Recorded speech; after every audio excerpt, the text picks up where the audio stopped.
নমস্কার সকলকে। আমি সৌরেন ভট্টাচার্য, বিজেপি এর রাজ্য সম্পাদক। আজকে এক বিশেষ পরিস্থিতিতে আমি এই লাইভে আসতে বাধ্য হয়েছি।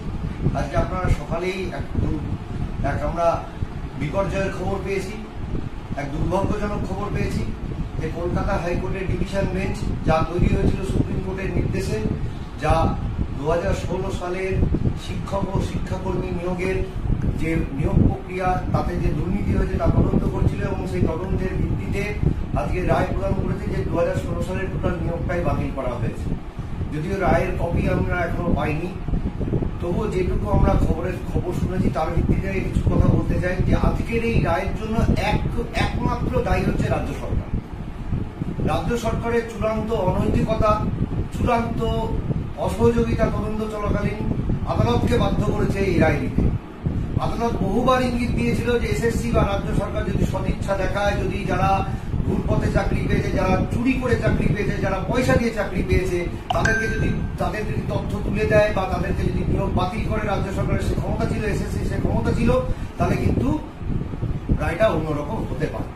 কিন্তু রাজ্য সরকার পদে পদে বিচার ব্যবস্থাকে বিভ্রান্ত করার চেষ্টা করেছে, তদন্তকারীদের বিভ্রান্ত করার চেষ্টা করেছে, জনমানুষকে বিভ্রান্ত করার চেষ্টা করেছে, উল্টে নতুন করে অ্যাডিশনাল পোস্ট ক্রিয়েট করার চেষ্টা করেছে, যেগুলো হচ্ছে সম্পূর্ণভাবে আইন বহির্ভূত।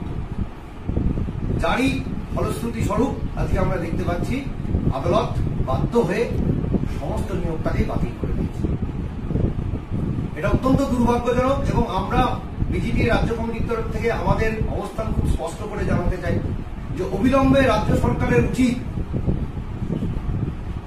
যে নিজের দোষ স্বীকার করে, দায় স্বীকার করে যে সমস্ত ব্যক্তিকে বেআইনিভাবে চাকরি দিয়েছে এই রাজ্য সরকার এবং তার নেতারা এবং কিছু দুর্নীতিগ্রস্ত অফিসার মিলে, তাদের সেই নামের তালিকা আদালতের কাছে তুলে দিক এবং আদালতের কাছে সিদ্ধান্ত পুনর্বিবেচনার আবেদন করুক। যদি ডিএ মামলার ক্ষেত্রে 4 বার করে পুনর্বিবেচনার আবেদন করা যেতে পারে, তাহলে এই ক্ষেত্রে কেন নয়? নিজের দোষ স্বীকার করুক আদালতের কাছে এবং এটাও আবেদন করুক যে সমস্ত যোগ্য ছেলেমেয়েরা আছেন তাদের যেন চাকরি, একজনেরও চাকরি না যায় সেটা সুনিশ্চিত করতে হবে। এটা করতে হবে রাজ্য সরকারকেই।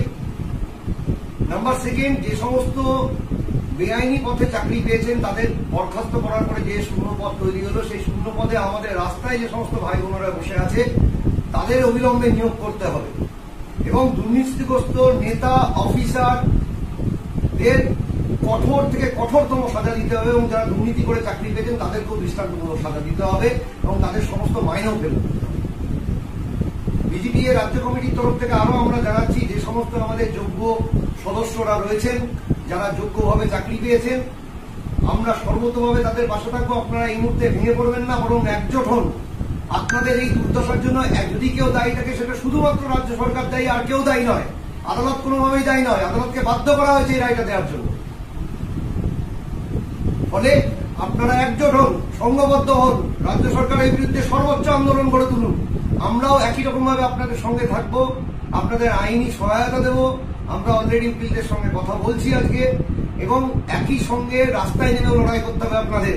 সকলকে ধন্যবাদ। আবার বলছি যে আপনারা, আপনাদের পরিবার আছে, পরিজন আছে, প্রিয়জন আছে, এমন কোনো হঠকারী পদক্ষেপ নিয়ে ফেলবেন না এই দুর্দশার দিনে, যাতে পরিবার আরো দুর্দশার মধ্যে পড়ে। সংগঠন সর্বতভাবে আপনাদের পাশে থাকবে। এই বলে আমি আমার বক্তব্য শেষ করছি। ধন্যবাদ।